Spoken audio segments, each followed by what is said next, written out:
Queria agradecer a oportunidade de falar de um tema que foi tema da minha dissertação de mestrado há muito tempo.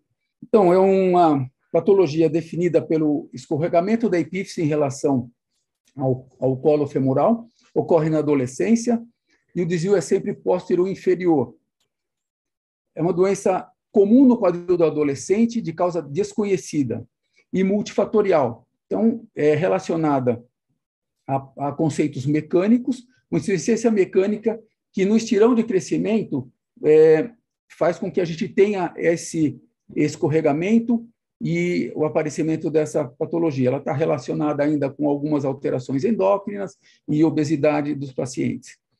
A estabilização da placa, o conceito mais importante da estabilização é o pericôndrio, semelhante ao periósteo, é uma membrana que dentro da articulação dá uma estabilidade maior à placa. E no crescimento da criança, do adolescente, no crescimento acelerado, essa membrana fica mais adelgaçada e permitindo um escorregamento e, assim, o alargamento, a angulação da inclinação, convexidade, todos os outros fatores não conseguem segurar a epífise no local. O quadro clínico é característico, é um adolescente com dois fenótipos, alto, magro ou gordo, com caracteres sexuais secundários hipodesenvolvidos, mas é um adolescente com dor, claudicação e a marcha em rotação externa. Lembrar do sinal de Drehan, que a criança só consegue fazer a flexão do quadril rodando externamente o quadril, porque quando ele roda externo, ele centra a cabeça dentro do acetábulo e consegue uma amplitude de movimento maior. Diagnóstico também é tranquilo de ser feito, é feito com raio-x. A gente vê nessa figura à esquerda a presença da curvatura, do acenturamento do colo normal, mas quando você tem o epífise, você tem uma retificação do colo e, traçando a linha de Klein, a gente vai ver que ela não corta a cabeça, existe uma diminuição da altura da epífise femoral e uma alteração na metáfise relacionada à imagem da cabeça por transferência na parte posterior ao colo. Outros exames de imagem vão auxiliar só na ressonância para definir pré-deslizamento ou para avaliar na ressonância funcional mais a irrigação da cabeça femoral e a tomografia para definir fechamento ou não da placa de crescimento, que vai direcionar o nosso tratamento em casos mais complexos, de deformidades mais graves. Ela foi classificada de várias maneiras, mas a mais importante é você definir se é leve, moderado ou grave, e você faz isso através da medida do ângulo de Salping, onde com uma linha que vem pela diáfise femoral, outra que tangencia a epífise nas suas duas pontas, uma perpendicular a essa tangente da epífise, a gente calcula um ângulo. No exemplo aqui, um ângulo de 40 e um ângulo do lado contralateral de 12, o 12 um valor normal do quadril contralateral, você tem que tirar dos 40 o 12 para definir o grau do seu escorregamento. Tá? Então, isso é muito útil para a gente ter essa avaliação. E o mais importante é a definição que foi feita por Loder de quadril estável ou instável. O instável é o que mudou todo o nosso tipo de tratamento, todo o esforço e a agressividade do tratamento que a gente está tendo hoje em dia. Tá? O quadril instável é aquele que tem um desvio geralmente grosseiro, mas a criança não anda nem com muletas. Então, a gente vai vendo que, assim, quando foi abordado a gente estava muito sossegado, né, em relação a desvios mais graves, a gente faz uma osteotomia, geralmente a fixação in situ resolve quase tudo.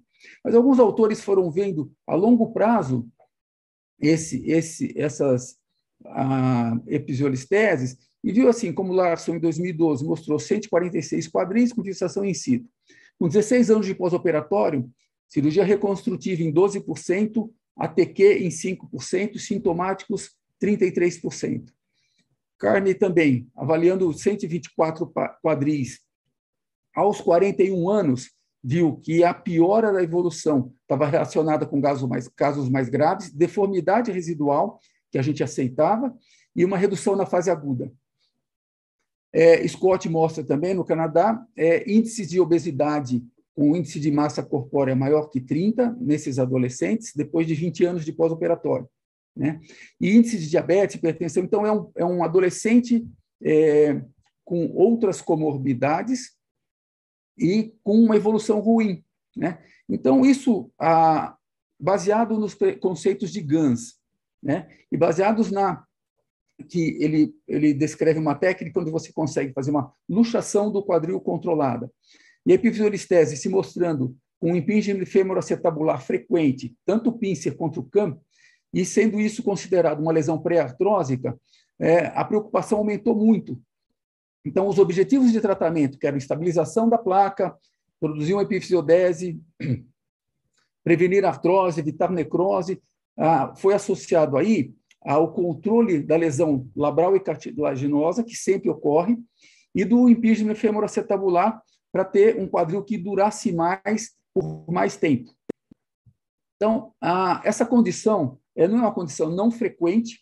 Quando o Lauder definiu entre estável e instável, complicou mais para você ter um N que sejam comparáveis para a gente escolher. Essa técnica é melhor do que a outra, mas isso tem que ser mostrado nos trabalhos. Só que assim, você tem que comparar casos semelhantes.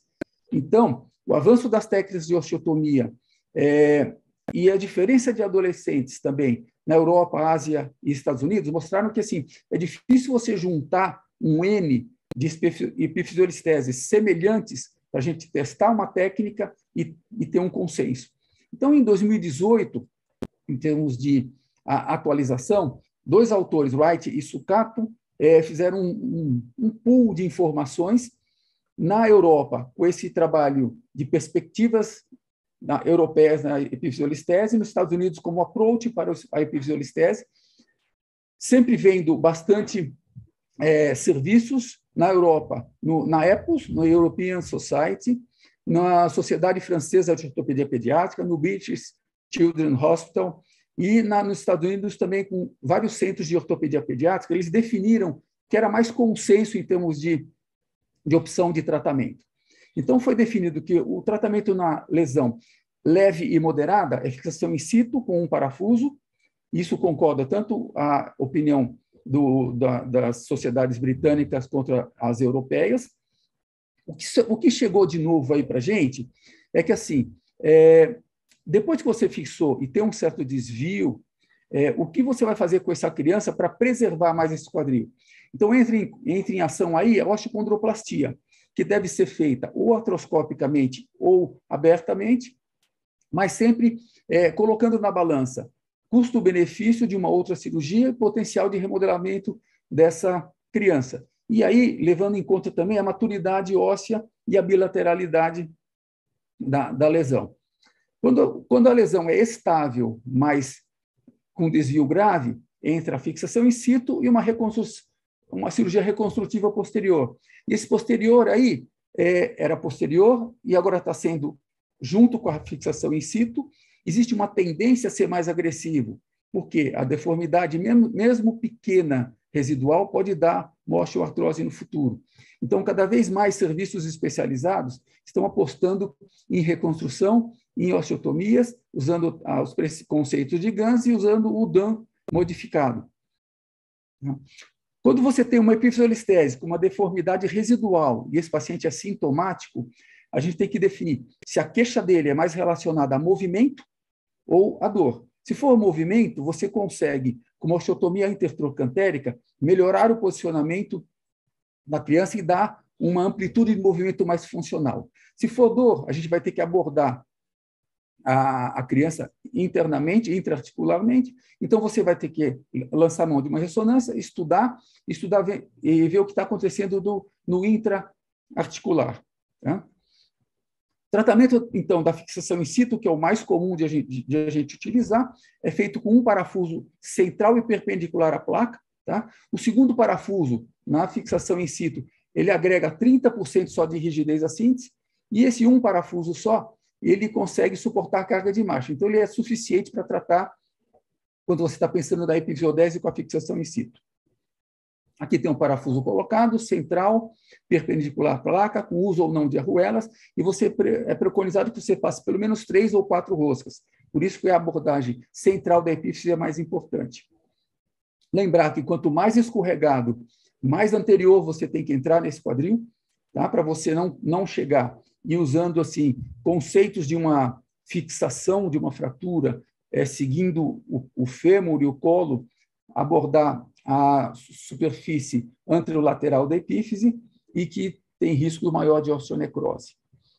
Aqui um quadro para a gente estudar, uma fixação do quadril dessa criança com 10 anos, teve uma epifisiolistese do quadril direito, ele evolui, depois de alguns meses, com uma epifisiolistese do quadril esquerdo, foi fixado do lado contralateral com parafuso canulado. Então, essa fixação profilática, ela é possível, mas ela não deve ser feita de rotina. Por quê? No quadril contralateral, o diagnóstico é mais precoce, que a criança os pais e a criança já vivenciaram a dor no quadril, já sabem, conhecem a doença.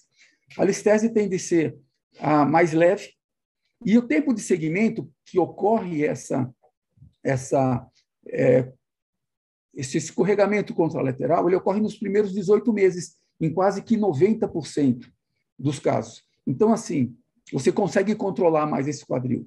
Lembrar sempre que ela é desnecessária, na maioria dos casos, e que o risco da cirurgia existe, tanto de complicações quanto o risco cirúrgico. Aqui nós temos uma menina de 11 anos que chegou deambulando com dor no quadril direito, feito o diagnóstico de uma epifisiolistese femoral proximal, feita a fixação in situ com parafuso canulado, centrado, perpendicular à placa, e feita a fixação profilática do quadril contralateral. Muito bem, ela evolui com um resultado muito bom do quadril direito, onde ela tinha doença, e com uma osteonecrose do quadril esquerdo. Isso não é justificável, onde foi feita uma cirurgia profilática de uma doença que ela não tinha. Existe espaço para fixação profilática quando você tiver uma endocrinopatia, síndrome de Down, obesidade, um pré-deslizamento, mas aí já não seria tão profilática, né? Uma indicação social, onde você tem um segmento irregular dessa criança, você vê que os pais não controlam muito, não cuidam muito da criança, você não tem segurança em que eles tragam se houver alguma alteração, então você pode optar pela fixação profilática.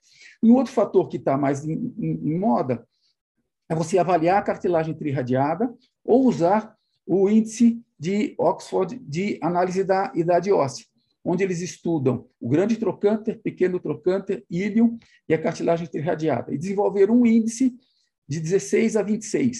Se você tiver um score de 16, você tem um escorregamento bilateral em 85% dos casos. Então, faz você pensar e se, baseado nisso, optar por um tratamento no lado contralateral com uma fixação profilática. E o score, quando chega a 21, já está em 11% de bilateralidade. Então, a bilateralidade existe, mas tem que ser estudada para ver se vale a pena ser feita ou não. Casos com grandes desvios, a gente vai ter opção de utilizar a osteotomia tipo DUM, que é tradicional aqui do Instituto. Tá? A gente precisa de uma placa epifisária aberta, uma correção, ela consegue uma correção de anatomia do colo, uma abordagem no sítio da deformidade e pega desvios maiores que 60 graus. A gente transforma esse quadril à esquerda, da imagem à esquerda, num um quadril praticamente normal, com uma redução anatômica, com uma boa função, e esse quadril vai durar muito mais tempo em relação a se você tivesse alguma outra técnica para sendo feita nesse quadril com uma listese tão grave. Quando você tem a placa fechada, você vai fazer uma osteotomia intertrocantérica. Essa é uma osteotomia tipo Frost, onde você transforma esse quadril com deformidade, com incongruência, com uma lesão provável do labrum futura por agressão, pelo impingement do CAN, e você transforma esse quadril nesse quadril à direita, uma osteotomia feita intertrocantérica, sem um risco associado de osteonecrose, como no DUM, tá? Mas, assim, você cria uma deformidade distal para corrigir uma deformidade proximal. O que mudou hoje, o que impulsionou a mudança em relação ao tratamento, é essa definição de estável ou instável. Quando o Lauder descreve essa instabilidade, ele coloca na literatura um risco de osteonecrose 10 vezes maior do que a gente conhecia, muda toda a abordagem em relação ao timing de utilização do seu procedimento. Então, a maioria dos autores hoje, nas sociedades europeias e americanas, considera essa patologia urgente, e 2/3 como urgência deve ser feita antes das 24 horas. Isso para a gente é um pouco irreal, mas assim, quando passa um pouco das 24, 48 horas, eles internam a criança, deixam em repouso umas 2 semanas, põem uma tração cutânea e depois abordam, fazem uma ressonância, vê como é que está a nutrição dessa epífise para definir o tratamento. Outro fator que mudou é que, assim, na epifisiolistese instável, o uso do segundo parafuso é utilizado, é indicado e independe do tipo de redução que você vai fazer. A gente tem redução aberta, redução fechada, associada à osteotomia. Tá? O segmento também mudou um pouco com o advento da instabilidade.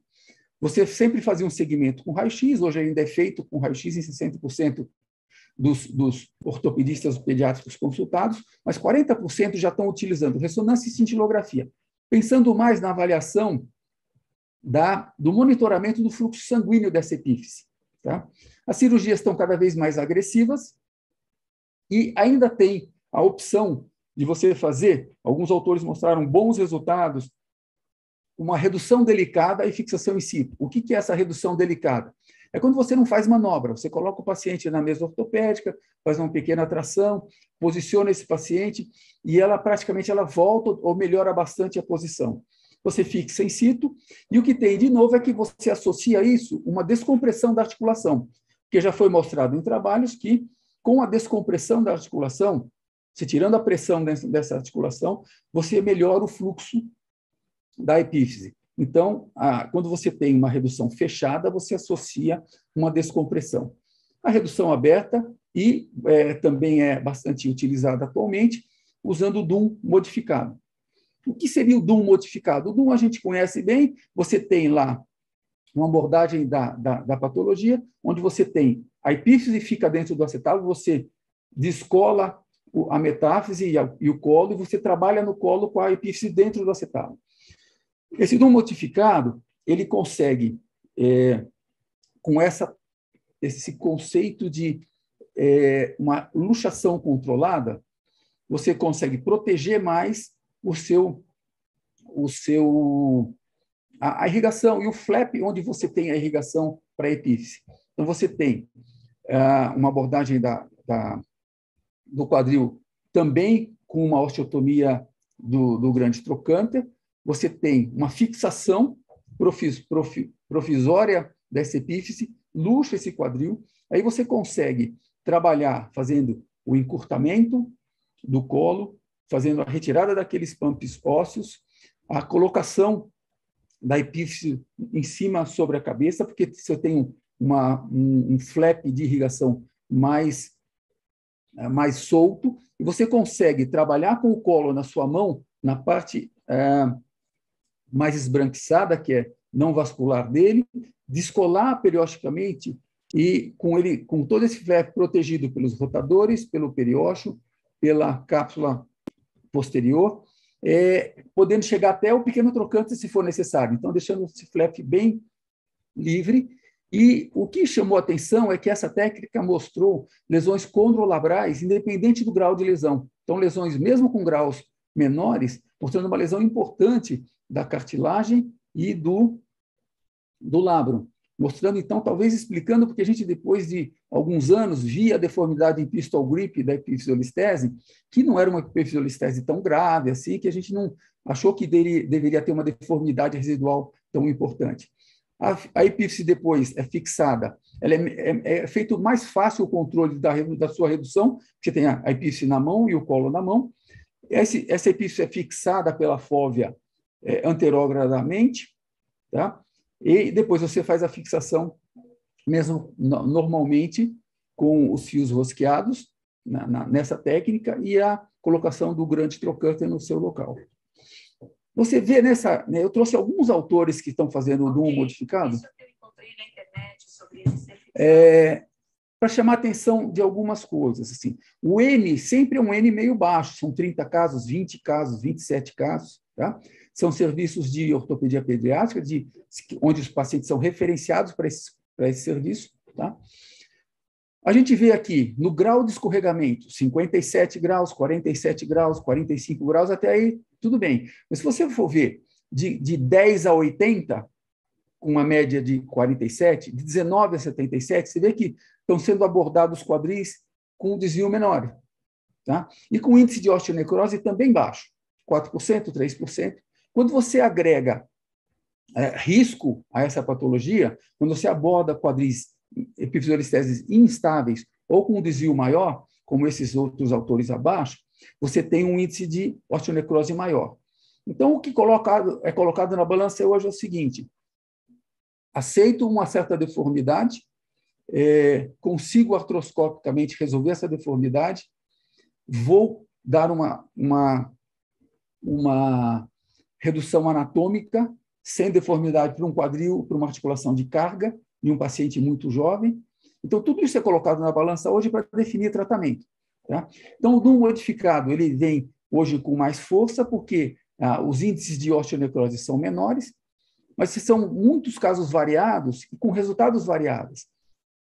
Uma curva de aprendizado longa e com uma equipe treinada e com uma proteção maior do flap de irrigação, a definição aí do bom ou mau tratamento se baseia mais no balanço entre o encurtamento do colo e a retirada dos pumps ósseos,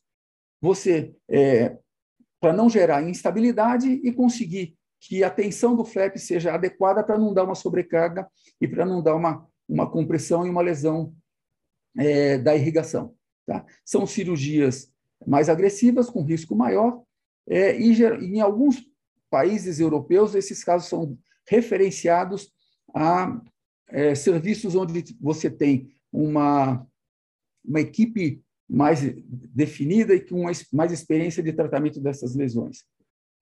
Então, em termos de atualização, o que a gente encontra? Uma preocupação maior com o quadril a longo prazo, com pequenos ou moderados desvios. A tendência da epifisiolistese instável, né? Abordagem precoce e bem precoce com melhor prognóstico. Urgência, valores de 24 horas, de 6 horas de abordagem do início dos sintomas. Que a lesão condrolabral está geralmente associada a essa patologia, independente do desvio.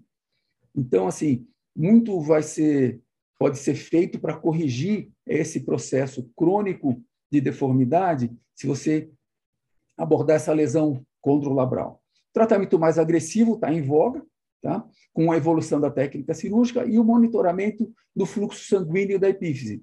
Hoje a gente vê autores até fazendo colocação de um catéter pelo trajeto do parafuso canulado para medir a irrigação e mostrar que tem uma irrigação nessa epífise que ele está fixando.